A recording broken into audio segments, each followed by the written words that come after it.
Mheshimiwa ambaye ni mtazamaji wa Kenya TV mahali popote ulipo, hujambo. Karibu katika uchanganuzi wa siasa ili nikueleze vile mambo yalivyo, kisha baadaye nitakuwa na yachanganua kabla nitamatishe hii kanda moja kwa moja. Naomba tu uweze kunifuatilia, lakini ningependa kujua unatazama hii kanda ukiwa wapi. Unaweza kuniandikia katika sehemu ya maoni ili kujua watazamaji wetu wanatutazama kila wakati wakiwa maeneo gani katika ulimwengu huu. Asante. Back to today's analysis. Kilicho na mwanzo hakikosi kuwa na mwisho wake, na malipo ni papa hapa duniani. Najaribu kuzungumzia nini? Aliyekuwa naibu rais Rigathi Gachagua baada ya kungolewa mamlakani, laana zile ambazo ziliweza kusababisha yeye kuondolewa mamlakani zimeingia katika kambi ya Rais William Ruto. Kabla nizame kwa undani, na shukuru wote ambao mnatazama hii kanda mahali popote mlipo. Ombi langu moja tu kwa unyenyekevu na heshima kubwa, tukabidhi like, tupe like katika kanda hii unapoendelea kuitazama, na ikiwa hauja subscribe na kusihi kwa heshima ukaweze kusubscribe na sambaza hii kanda kwa grupu moja ama mbili tatu katika mtandao wa WhatsApp. Asante. Without wasting your time, back to today's analysis.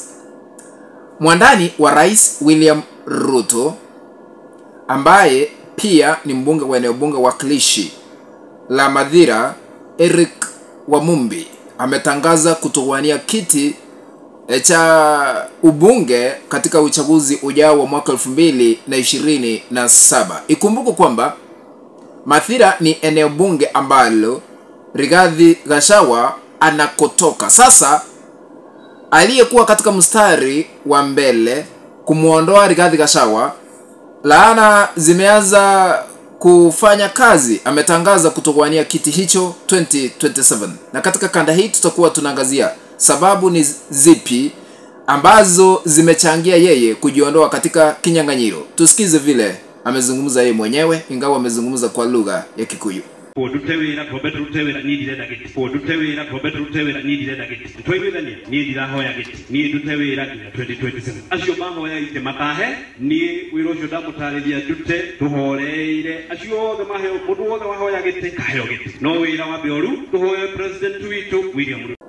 Umesikiza vile amezungumza, na hata kuwa katika kinyang'anyiro kutafuta kiti kwa mara nyingine katika eneo bunge wakilishi la Mathira. Na katika uchanganuzi wa kanda hii, naomba sasa tuchanganue sababu ni zipi ambazo zimechangia Eric Wamumbi kujiondoa kwa kinyang'anyiro, ambaye ni mwandani wa Rais William Ruto katika uchaguzi ujao wa mwaka 2027. Point number 1. Kujiondolea aibu ya kutochaguliwa tena katika eneo bunge hilo. Kwa nini nasema hivyo? Rigathi Gachagua baada ya yeye kusalitiwa kisiasa, aliweza kutangaza rasmi na kusema kwamba wabunge wote, haswa wale ambao wanatoka eneo la Mlima Kenya, waliofaulu na kuunga mkono kung'atuliwa mamlakani kwake, wapende wasipende, wakubali wakatae, katika uchaguzi ujao watakuwa nyumbani asubuhi na mapema.